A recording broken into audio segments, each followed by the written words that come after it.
Welcome to our first of our IAF summer series programs. I want to alert all of you that our second panel will be next week on Wednesday, and we hope to see many of you return for that panel as well. For those who I do not know, my name is Ian Dubin. I'm the Director of Fellowship Affairs, and if opportunities allow, would love to continue conversations more directly than this introduction. And last and most importantly, where we celebrate our current fellows with the summer series, we have our applications for our 27 to 28 cycle opening on September 8th. So please tell your friends, your colleagues, and your networks as we continue to spread the word about the outstanding opportunities that the IAFs provide. Thank you very much.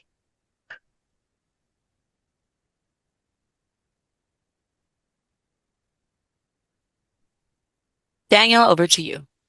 Hi, great. Thanks, Valia. Thanks, Ian.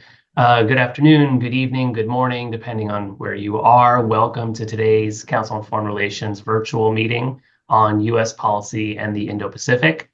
This is the first in this year's IAF summer series. My name is Daniel Mandel, and I'm a visiting assistant professor at the Chicago-Kent College of Law. I was also a 2022-2023 Hitachi International Affairs Fellow in Japan. Joining us today are three current or recent International Affairs Fellows. First, we have Matt Finkel, a 2025-2026 Hitachi International Affairs Fellow in Japan. Matt recently completed his 6-month International Affairs Fellowship in Japan earlier this year, where his defense technology project was hosted by the Yokosuka Council on Asia-Pacific Studies.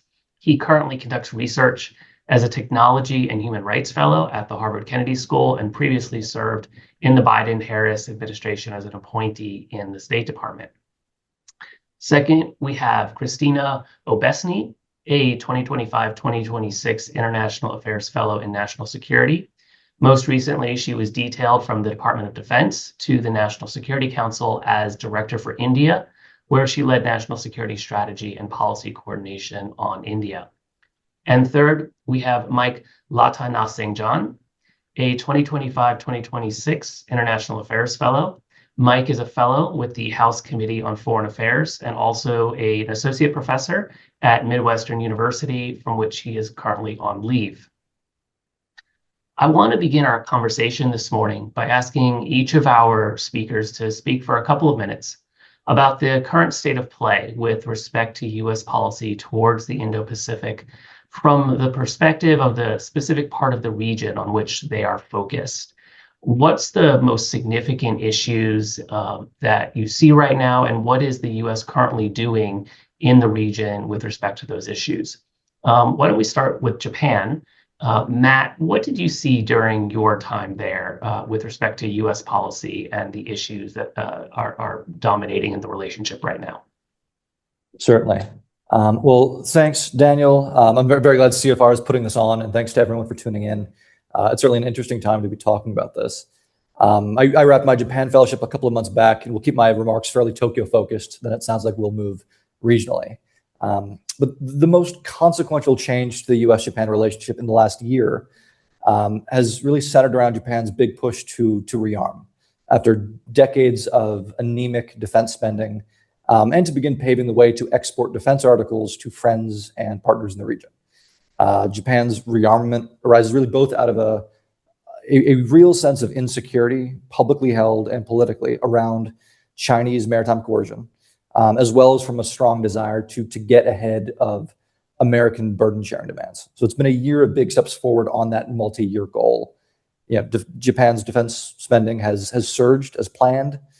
Decades-old legal barriers to defense exports have come down. And these actions are very much in line with long-standing requests from U.S. ambassadors across administrations.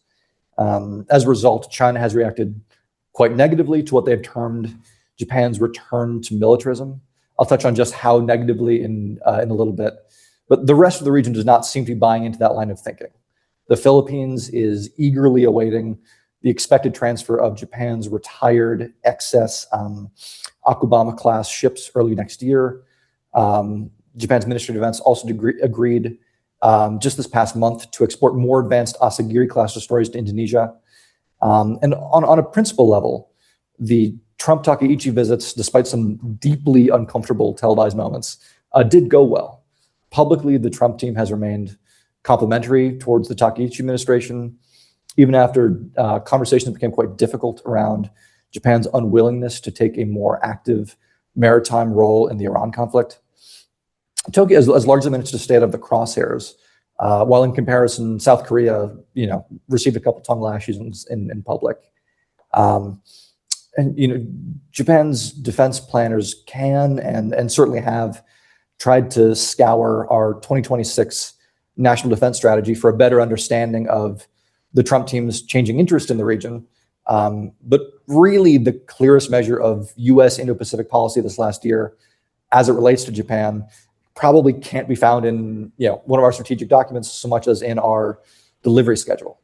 Hegseth called Koizumi-san, Japan's Minister of Defense, just this past month to share that there would be very serious delays in the delivery of, I believe it was 400 Tomahawk missiles to Japan, as the Pentagon instead must prioritize rebuilding weapons stockpiles that were severely depleted during its campaign against Iran. Japan had expected this in kind of two large batches, each by April 2028. And these Tomahawks were felt to be critical because Tokyo has almost no real equivalent for China's 2,000 plus long-range missiles that are now capable of hitting targets in Japan. Just this past week, I guess it was 2 days ago now, the joint Chinese and Russian live fire drills inside Japan's claimed economic exclusion zone really underscores the pain of that delay. These drills were a notable provocation. They represent sort of a new level of Chinese ire at Japan's continued rearmament. And now Washington is telling Tokyo that they will have to wait 2 years longer before it can credibly build up its counterstrike capability. And all of this sort of comes on the heels of the Takaichi government successfully reaching its 2% of GDP defense spending target 2 years early and opening expedited revision of all three of its strategic documents, beginning to upgrade its intelligence capacity, removing its arms transfer restriction, expanding regional partnerships, about 8 or 9 other really consequential moves that all show that Japan has been really quickly working to address a number of major U.S. asks. And Japan has been such a responsive partner, in part because strategic hedging against a U.S. withdrawal or a U.S. loss of interest in the region is just not seen as viable. In mainstream political thought in Tokyo, there is sort of a consensus belief that the country cannot see to its own security without the U.S. That is certainly my belief as well, and it's reflective of the strategic reality, which is why we will likely continue to see Japan try to take U.S. unpredictability and oftentimes unreasonableness in stride. Per President Trump's demand, Japan has been working to find banking and financing for the $550 billion investment in U.S. energy projects that they certainly cannot afford. Some portion of that money has already been allocated to planned projects. They're debating the specifics now, but that helped to secure, what we live under now, which is a 15% tariff regime instead of sort of the threatened 25%. We're all waiting to see with bated breath kind of what the newly announced tariff wall will look like after the White House's recent legal setbacks. But Japan has been a demonstrably receptive partner. And despite the Tomahawk delays, they've gotten positive feedback from the U.S. delegations about continued regional interest and belief in the strength of the U.S.-Japan alliance.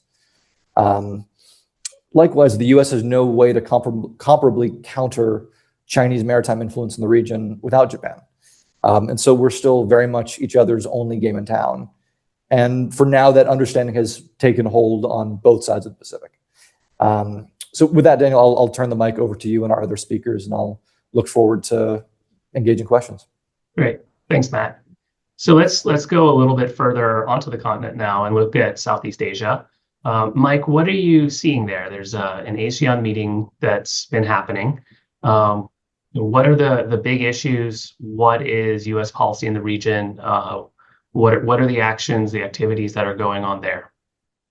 Yeah, thank you. It's interesting that this is a meeting that's supposed to be centered around ASEAN foreign ministers, ASEAN members, but you do have these other partners that are involved or at the meeting, like Russia, China, and the United States. And we've just heard recently that Secretary Marco Rubio is having discussions with the Chinese and the Russians about problems that or issues that are adjacent or tangential to what's going on in ASEAN. So I think it's just kind of funny that this is a meeting that's supposed to be more centered on ASEAN problems, but we have these bigger powers trying to figure out their own issues. But with that being said, there are issues that are connected to Southeast Asia, and one of them is Iran. So one of the biggest concerns among ASEAN members, and I would say in more particular Thailand, Vietnam, and the Philippines, is energy, specifically crude oil and LNG. From some statistics, 80% of the crude oil and LNG is destined to Southeast Asia. And so there is some real major concern. And it's interesting that this happens on the heels of, I wouldn't say maybe on the heels, but just after 2025, when the White House rolls out its new tariff negotiations and policies. Southeast Asia, many Southeast Asian nations were caught off guard with some of the new tariff restrictions or deals that the White House was trying to push, and so a lot of them had to adjust, and some of them did successfully. I guess it maybe successful is depending on your point of view, and then all of a sudden this happens with this really big energy scare, and so Southeast Asia is being hit by just what seems like one thing after another, and so what's happening? I guess so there are talks from Southeast Asian nations to try to find alternatives to this issue, and so there are talks about working closer with Japan, Australia, maybe in thinking about more nuclear, but also renewable energy. I would say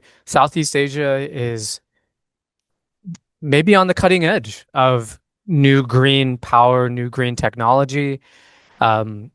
Indonesia, Singapore, Thailand, and Malaysia are making a lot of strides in renewable energy, and so it's we'll have to wait and see how the new ASEAN grid and that policy and those initiatives pan out. But and then some ASEAN countries are talking about looking at China and Russia for alternatives to get off this over reliance on fossil fuels coming from the Middle East. And so what is the US doing? This is where it seems more targeted in certain ways. There is the Mekong US partnership, where Congress is the United States with Congress is trying to work on critical mineral supply chains, giving funding to the Mekong Mineral Partnership, and then there's the Japan-U.S. Mekong Power Partnership, and so these are at least these new funding amounts are new, and so it again it's kind of one of those things where we'll have to wait and see. The other big thing that we're seeing is the United States and the Philippines. And as I mentioned, Philippines is really concerned about their energy issues. And then they're also very concerned about the South China Sea, and especially the recent incident of a physical altercation between Chinese and the Philippine military officers, or in that incident. But that's just one of several other incidents that have happened more recently. And so one big development that at least came as a surprise to me is that Vietnam and the Philippines signed a strategic agreement to really elevate their partnership, and with that partnership, one of the big goals is to make sure that the South China Sea is stable and open and free, and really to push back against China's claims in the South China Sea. So that was a big surprise. But when we look at now the United States and the Philippines, there are a lot of major things happening, and they're very recent. Pax Silica, which is a White House initiative specifically focused on Subic Bay, and then the basis of Conversion and Development Authority, really trying to make that waterway or that bay um, a strategic point of technology transfer, technology innovation. There's it just recently hot off the press, U.S. ASEAN AI Spark. So really trying to help um, wean the United States, but also its partners, off of this over reliance on critical minerals that are controlled by China when we're looking at semiconductors and AI. And then there's like the Millennium Challenge Corporation funneling, not funneling, but just more money into helping the Philippines with their energy sector investments. And then there's massive amounts of security. There's like a whole list of expansions on foreign military financing, training, counterterrorism, AI, and cybersecurity. And so there's a lot going on there, and a lot of these things are very recent. So, and we could see this as really it's a reaction to the Philippines not only reaching out to the United States, wanting some security in its efforts against China, but also the Philippines really struggling with this energy scare. And then the last one is maybe not so much new, but it's ASEAN and Southeast Asia generally as practicing hedging. This is something again that's not new, and so it'd be very interesting to see how things pan out with Iran. I know at least from what we've read, from what I've read so far, is that ASEAN's pretty united in the fact that they want a resolution in with the conflict in Iran because of the energy issues. Um, but the more the details and the particulars, I guess we'll see, because ASEAN, though it runs on a consensus type basis decision making process, they're not all united all the time, and so the Philippines and Vietnam are generally more. And it all depends on the issue, but when it comes to the South China Sea, they lean more towards the U.S., whereas like countries like Laos and Myanmar and Cambodia are more China. And so, and I'll end with this: the ASEAN's grand strategy that came out. It's 2026 to 2030, specifically the ASEAN Plus One Free Trade Agreement, is one of those things that stood out to me as a really symbolic of their policy of hedging, or they're maybe not policy, but there's their international relations activities of just really trying to figure out where do they fit in U.S. China rivalry.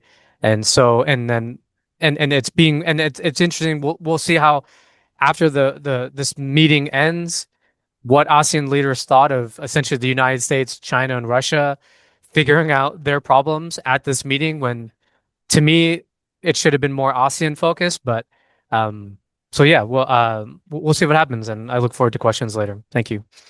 Thanks, Mike. So finally, let's look a little bit further to, well, I guess the West on the map, and let's look at India. Christina, can you tell us a little bit about what you're seeing there and what U.S. policy is right now with respect to India? Sure. Thanks, Daniel, and thanks, Ian, for pulling together this event, and appreciate the opportunity to speak to the India issue set. So, I think there have been a lot of folks over the past year that have wondered, what is the way forward? We had 25 years of, relative stability and bipartisan support for U.S.-India relations, which is a rarity in D.C., and pretty much growth across every issue you could imagine, from defense, regional security, health, you name it, humanitarian assistance. And we hit a period, I would say, of probably the most significant turbulence we've seen in the U.S.-India relationship last year.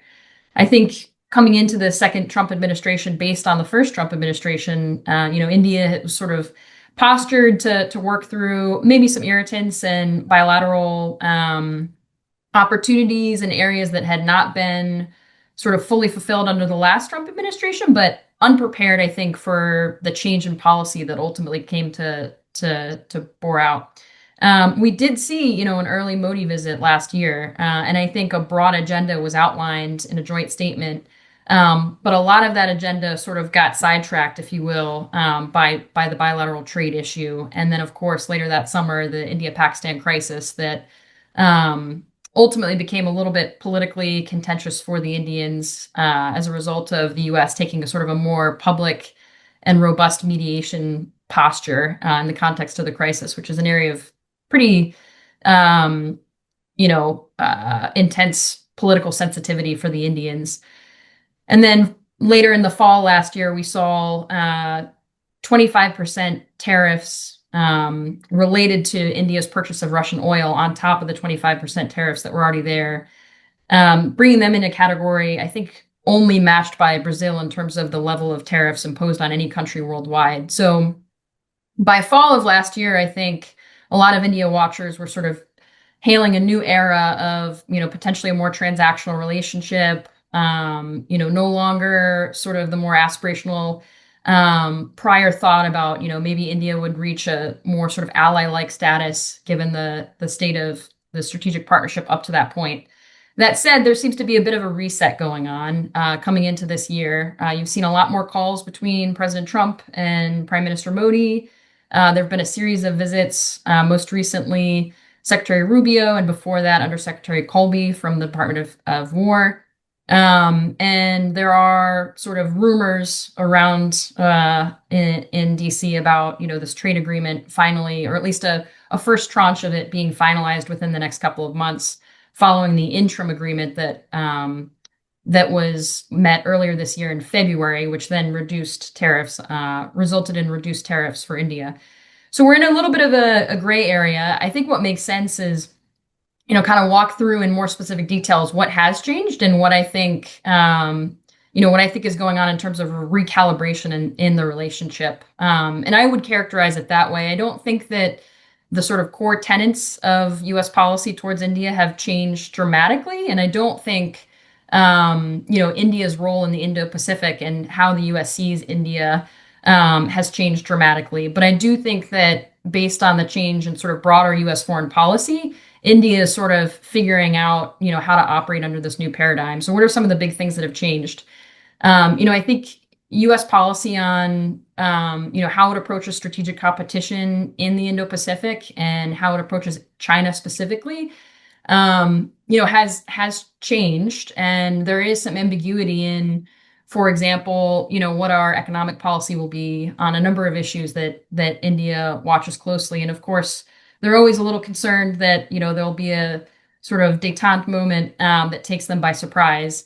So whereas the prior administration was pretty focused on, a little bit more of a robust U.S.-India, especially defense cooperation vis-a-vis China as an organizing principle for the relationship, that has sort of taken a little bit of a backseat, and the bilateral trade issue is sort of the new organizing principle. With trade and sort of commercial reciprocity driving policy, a lot of that cooperation continues, but sort of below the surface. But that was something that I think the Indians had come into this administration assuming would be, again, the organizing principle. We have the sort of aligned interests that haven't changed in the Indo-Pacific, and that is ultimately going to drive most of the conversation between the U.S. And India. And I think it's just more complicated than that now. Second, I think, India became very accustomed to having the U.S. very openly, publicly, and then privately boosting their position in the Indo-Pacific as a core part of our strategy. And a fair amount of primacy in South Asia, and then deference on certain sort of sensitive geopolitical issues.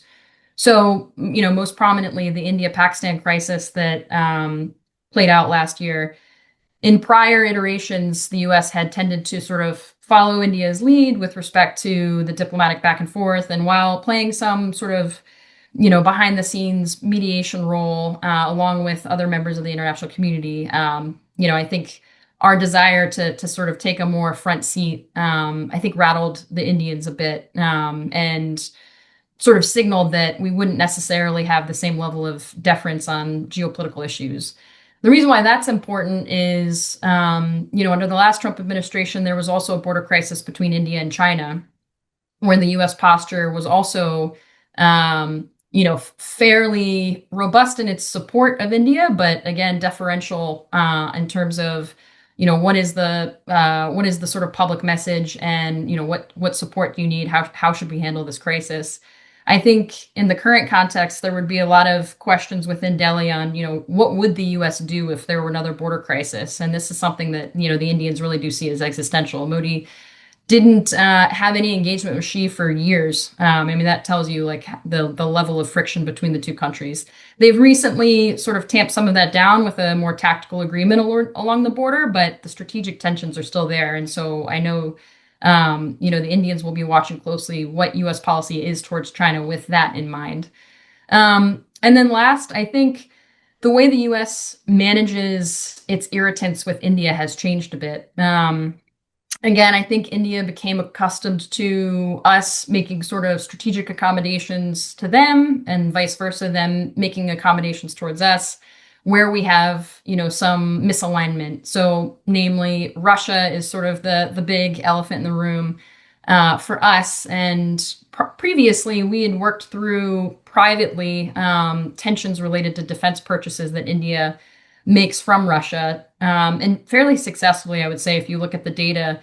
No large generational purchases over the last several years, primarily just purchases to sustain their current legacy weapons.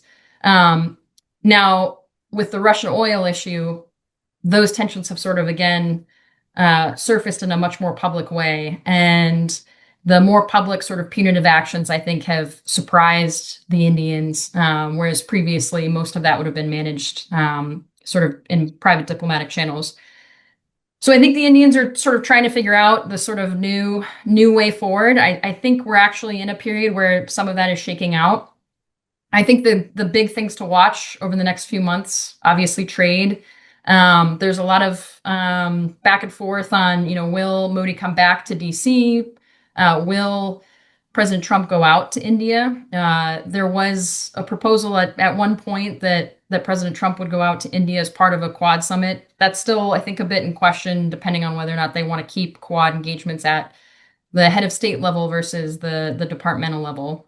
And I think the big thing to watch with the bilateral trade agreement is the outcomes on Section 301 negotiations, which I think will really drive whether or not that's successful. And then the last thing on tariffs that was recently announced that I think could be a game changer is the pharmaceutical tariffs. India exports an enormous amount of generic pharmaceutical products to the U.S., and so the 200% tariffs that could come into play in 2 years would have quite a huge effect on their economy. China, obviously, is the other big thing to watch. Particularly whether or not there's a sort of softening on Taiwan or a softening on U.S. export controls further.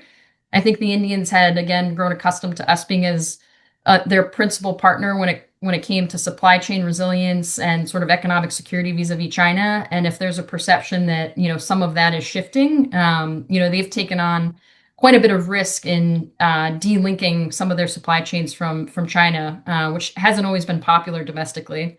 So that's going to be a big thing to watch. And then the Middle East, that's obviously affecting the whole region, but India is one of the largest importers of crude oil in the world, if not the largest. And much of their crude has come from the Middle East historically. They shifted that under the Biden administration to Russia due to sort of the advantages with the price oil cap.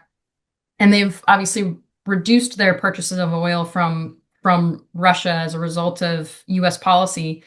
But with the shocks to the Middle East sources, I think that there's going to be a period now where the Indians are looking at, their worldwide sources and feeling quite a bit of pressure, and not just on crude oil. They get quite a bit of their LNG and LPG from the Middle East as well as fertilizer. So I think over the next several months, depending on how that conflict plays out, the Indians are going to be looking for some level of accommodation with respect to energy security. And what sources they're allowed to pursue in order to maintain some level of stability, particularly inflation. there have been a lot of estimates thrown around, but India's GDP could be affected by as much as 1%, depending on the outcome of the Middle East conflict. The last thing I would say is just in terms of way forward, I think there's sort of the political level, and then there's the institutional level. So much has been built with the Indians over time at the institutional level that there's actually a fair amount of continuity. You have really deep institutional ties with defense, intelligence, across all departments with critical technologies, energy. So there's actually quite a bit that has enjoyed relative continuity and quite a bit that has happened despite the political back and forth over the past year. And I don't see that changing. I actually see that being sort of the constant. I also see the core interest of a balance of power in Asia being a constant. So I do think that if the political sort of back and forth can reach a point where the US and India have reached sort of their new status quo, I think you'll start to see agreements on, defense industrial cooperation. You've already seen a couple defense sales.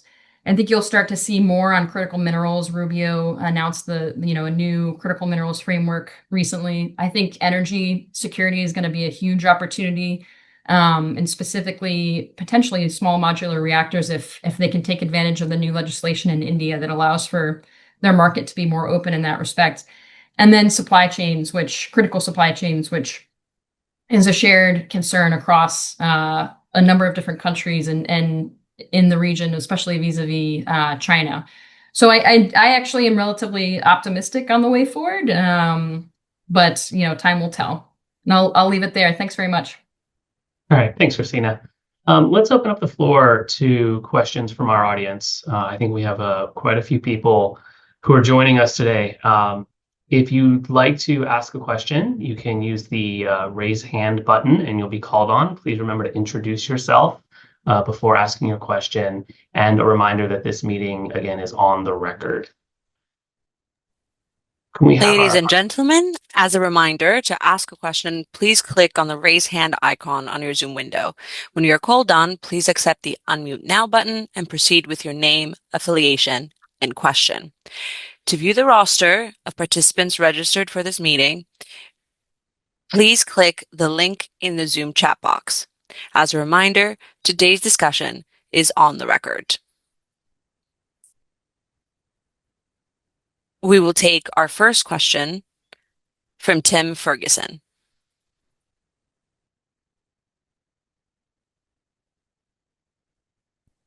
Thanks very much. I'm a journalist with a long focus on Asia. Mike, I'd like to ask you about the apparent drift or swing of the Malaysian and Thai governments away from the US and toward the PRC.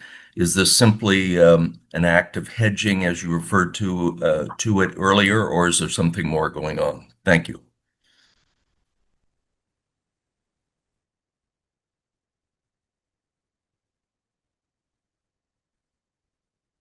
I think, Mike, you are muted. I can speak more to Thailand just because this has been my academic field of research. But this drift has been going on since, I would argue, since the 70s, when the United States left Southeast Asia. But more recently, probably within the 2000s, the United States has been more vocal against Thailand's human rights issues, especially with several military coups recently, and also some of the arrests that have taken place against political activists under the Section 112 lèse-majesté. And so this drift has been going on for a while, and I think it's just become more apparent more recently because China has become another alternative for Thailand, not only for military weapons, but also for economic incentives and foreign investments. The most previous one of the last prime ministers, Thaksin's, one of the Shinawatra family members, when she became prime minister, her major focus in the first several weeks was to cater to China and wanting their foreign direct investment. So I know right now there's a U.S.-Thai agreement that has stemmed back for decades, but I think that's really just a paper tiger. I think, yeah, again, Thailand just seems to find a better partner in China because of economics and less issues with a bigger power coming in to tell them about their human rights issues. But I mean, this doesn't mean Thailand is all the way in the pocket of China, and I would even say with Malaysia. But if we were going to go percentage wise, or at least close to that, Thailand is probably more in the pocket of China than it is United States, and so my guess is that it will increase. It won't 100%. I don't think Thailand or even Malaysia will go 100% over to Chinese because there's that hedging aspect of.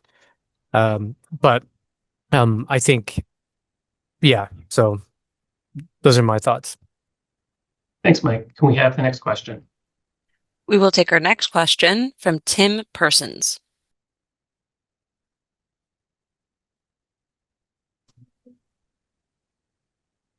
Yes, hi. I'm Tim Persons. I'm a CFR member and previously a PwC partner who done a lot of work on the proliferation or the pathway of AI's growth in ASEAN region. I'm doing some work now in a private capacity, but just interested in your all's thoughts if AI security is kind of a part of the new national security. How do you see AI growing and proliferating in the ASEAN region when you talk about very different countries, right? All of the investments, Christina was talking a lot about India, massive investments in India, but they have things like you've got to get cabling into the country. And then you have Singapore, which is incredibly advanced and so on relative to other entities that want to drive things, Cambodia, for example. But there's interesting stories in Indonesia. I'm just wondering what you all are seeing about the ASEAN posture with AI going forward, especially being so close to China and also being somewhat allied to the US. Thank you. I'll take a first quick stab at it, since it's ASEAN.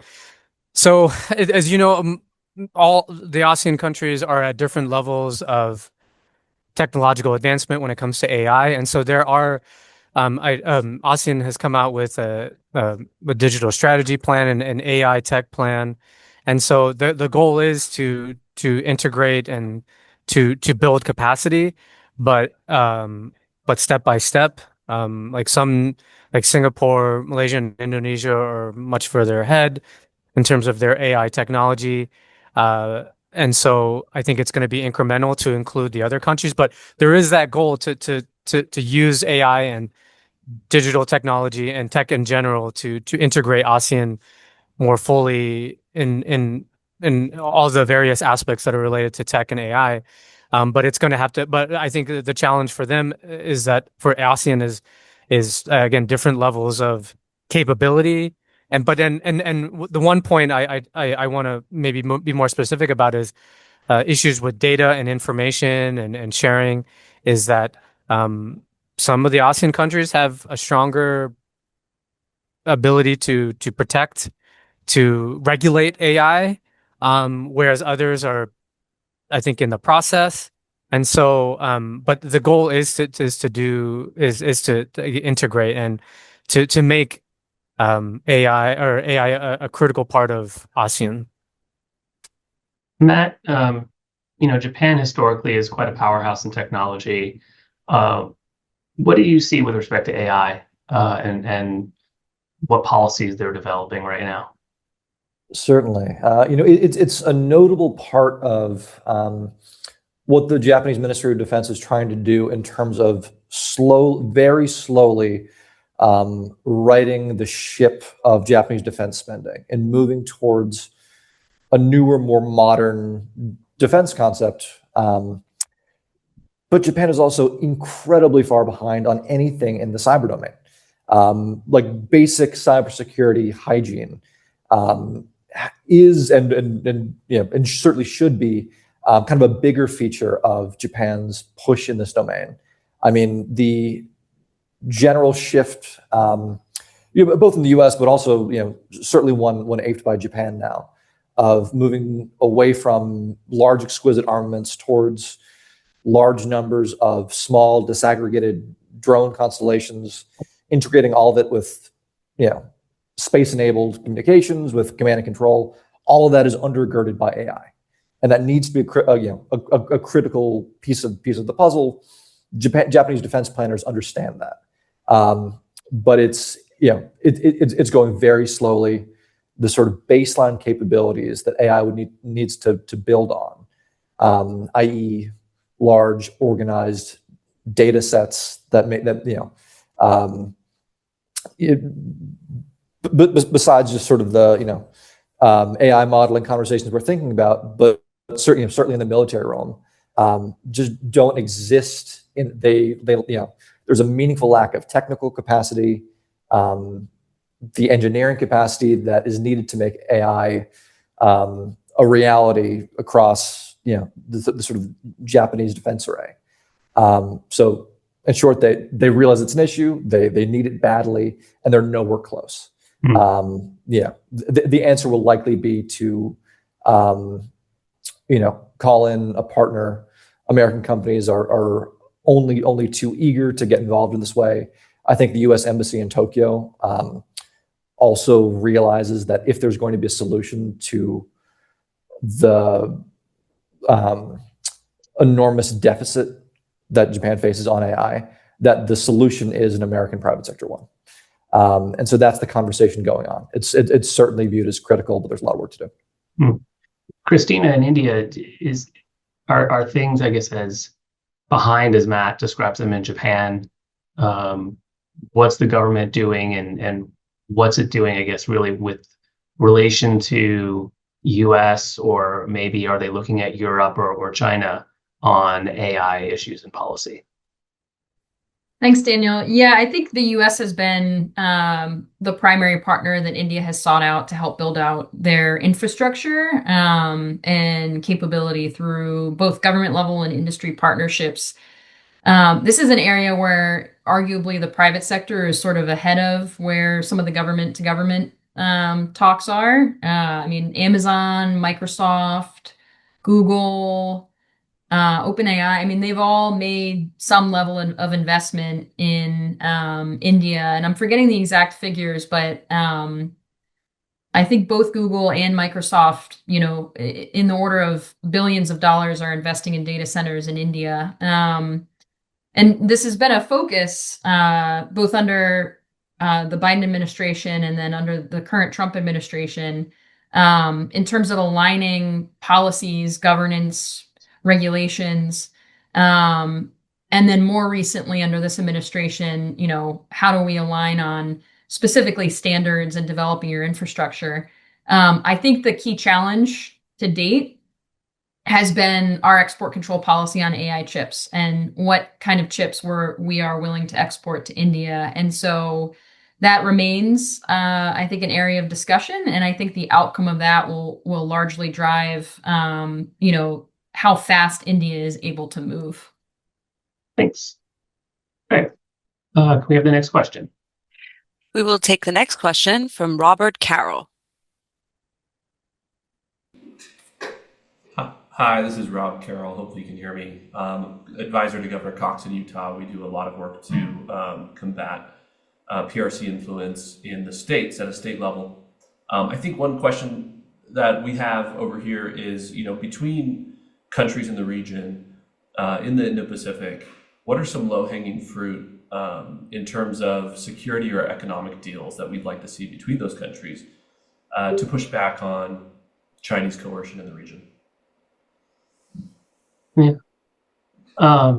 Does anyone want to start some maybe low-hanging fruit ideas?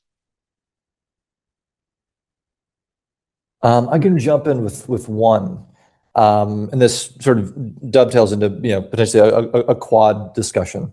But one thing that Japan has pursued very aggressively through that diplomatic forum has been maritime domain awareness, which involves a pooling of resources. It requires more than one bilateral relationship to make this a usable, workable, helpful tool for Southeast Asian countries pushing back on Chinese maritime interference. It's something they've, I think, found success with in identifying early partners. The kind of big question mark is how involved India will choose to be with Japan, given some capabilities they have. It's been a feature of Quad discussions that have not yet happened.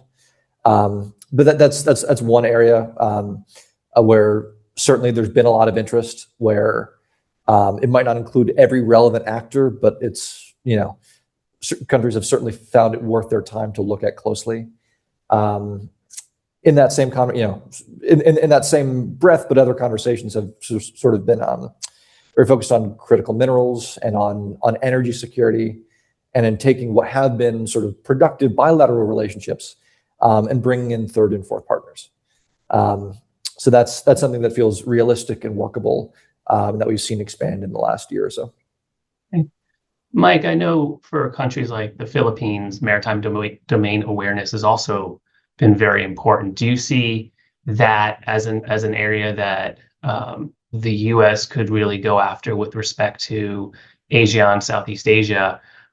But equally, is there something that maybe U.S. states, I think the questioner was working with a state governor, are there things that U.S. states could do in the region with the countries to secure some of those low-hanging fruit, maybe economic deals or other development deals? Yeah, so I will go with the second one. So I lived in Utah for several years. Yeah, so I just want to make sure Utah.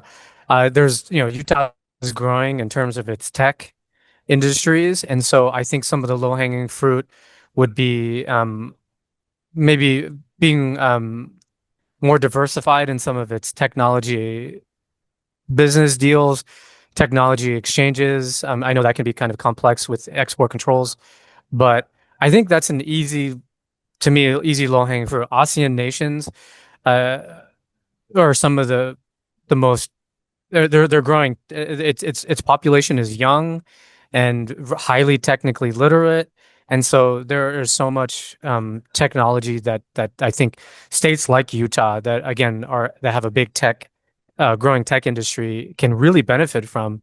And then I'll go with just the first one in terms of the Philippines, or just maritime awareness and domain. That can be tricky, at least with ASEAN, because and this is something that's not new, but ASEAN can't come up with a consensus on how to deal with some of that domain awareness.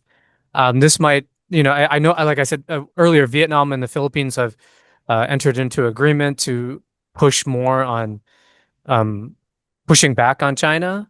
And so I don't know if that's probably not low hanging fruit, because I don't think any U.S. administration or state government wants to build a relationship with Vietnam in that kind of way. But so I think the first question is a little bit trickier, but I think the second one, I think Utah could easily capitalize on not only its growing tech in the state, but also the amount of technology growing in ASEAN, like Indonesia, Malaysia, and Singapore. So, yeah. Christina, what do you see from India? What's some low-hanging fruit that either U.S. or U.S. states might be able to help collect or pick, I guess? Sure. So I'll answer this just from more of a defense perspective, given my background with the Department of Defense. So just following up on Matt's earlier comment on maritime domain awareness. So the Maritime Security Initiative over the last couple of years has pushed through satellite data to not just Southeast Asia and the Pacific Islands, but now to South Asia, which was financed under the Quad, and I think reached sort of final fruition sometime over the last year. So I actually do think that sort of what's next on that, in terms of the type of data sharing that could be done and through fusion centers, would be a logical next step and definitely low-hanging fruit. And it's definitely something that I think the PRC watches, because the more that we can increase the transparency initiatives that we have and the data that countries have on what's going on in their sort of respective territorial waters, and is going to be benefit. It's a collective good, and the PRC knows it. The other thing I would say, and this isn't specific to U.S. states, but just in the region, there's been a growth over the past several years of cross-regional exercise participation, which I've found really interesting, because I think the more that, especially some of the smaller countries, within South Asia or maybe some of the Pacific Islands, can see how we exercise with Southeast Asian countries, and vice versa when India hosts nations from outside the region for exercises. I think it increases a little bit more understanding on how we operate and how we can sort of collectively monitor and deter aggressive behavior. And Super Garuda Shield is an example where it's been expanded recently in a way that I think has been popular with regional countries and sort of raised the eyebrows of the PRC. So I'd love to see more of that, and that's extremely low-hanging fruit, and is usually just a funding question. And then with respect to U.S. states, this is a hard one. We do quite a bit of engagement with the Indians, through our people-to-people ties, but less so relative to the PRC. But what I would say is, the Defense Department has the State Partnership Program, which is fantastic, and I believe has partnerships across South Asia and Southeast Asia. Finding ways to expand that network, I think, would help create further linkages between, U.S. state governors and then National Guards with, countries around the region. And that program is one that falls in the category of a super small amount of funding goes a really long way. So it's never going to go away. It's never going to be something that gets caught in budget cuts. Yeah. Yeah, and I'll just add on to that. I'll take moderator's privilege here and add on. In that regard, international students, I think, are an amazing way to capture a huge amount of value for very little cost. And that's something that states can do by welcoming international students into their state university systems. You get so much value. And likewise, sending American students abroad. Study abroad programs, Fulbright programs, similar exchange type programs cost very little, but really the value, I think, has just been proven to be really, really huge. And, Ian will be really proud of me. The IAF, for example, is a great example of sending people abroad, Japan, Korea, Canada, and getting a lot of experience and a lot of value to that. So I would definitely encourage anyone who has the ability to take care of that. We have a few more minutes for more questions. Again, if you want to ask a question, you can use the raise hand icon. One thing I've been thinking about is kind of the linkages between all these different policy areas that we've been talking about. We've got tariffs, but we also have security cooperation. We've got energy development, but also we have climate change. But how are you seeing all the linkages here play out kind of on the ground when you have basically the same people are negotiating with the same people in seemingly contradictory areas?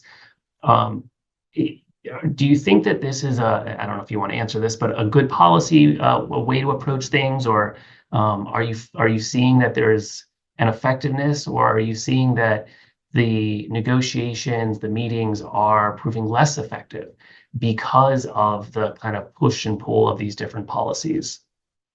I'm happy to throw that open to anyone who wants to take it. Sure, thanks, Daniel. I'll jump in on that quickly, just vis-a-vis Japan, because Japan is sort of a unique case in which that linkage of tariff and security cooperation being talked about by the same negotiators in the same breath has yielded benefits to the U.S. without damaging fundamentally damaging the fabric of the alliance. The concessions that the United States has been able to reap from its coercive style of negotiation with Japan has led to deliverables that would likely not have been possible in the course of normal alliance diplomacy business. That's been possible because Japan, unlike many other countries, does not have a viable alternative partner on security issues. While the feathers of senior MOD officials, are ruffled frequently, they get over those feelings fast enough to continue to work productively. Conversations about losing confidence in the U.S. as a partner happen very quietly because luckily for Japan, even the steps you would need to take to hedge against a U.S. withdrawal are the same steps that you also need to take to bolster U.S. confidence in you as a partner, i.e. building regional partnerships, investing in your own defense, showing the U.S. that you are sharing that burden, that they're functionally the same language. So in Japan, it's worked because Japan is, if not unique, they are, certainly a special case, that there's just nowhere else they can go. Yeah, and Mike and Christina, you both have talked more about hedging. Do you see this kind of push and pull of policy causing more of a hedge or more of a drift away from the U.S. to what might be an alternative, more reliable or consistent partner?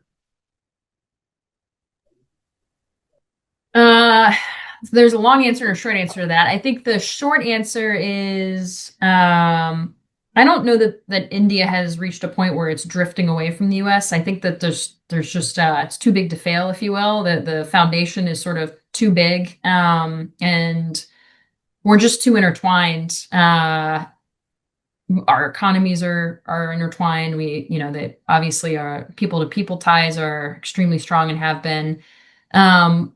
But what I would say is, if there's hedging on. It's sort of issue dependent. So with respect to especially, I would say, trade and investment outside of the defense arena, there's probably a little bit more of a cautious approach. Defense cooperation tends to be the pillar that moves forward without sort of caution. But I think you're going to see the Indians diversify their relationships. And you're already seeing that, right? Whether it's European trade agreements, alternative sources for certain trade goods, whereas, the U.S. was their largest trade partner, I think for almost 20 years up until this year. It was the first year that we weren't. So I think you are going to see a little bit more of a diversification, with the most stability being in the defense realm. But that's understandable given that, our trade policy is unpredictable. Right.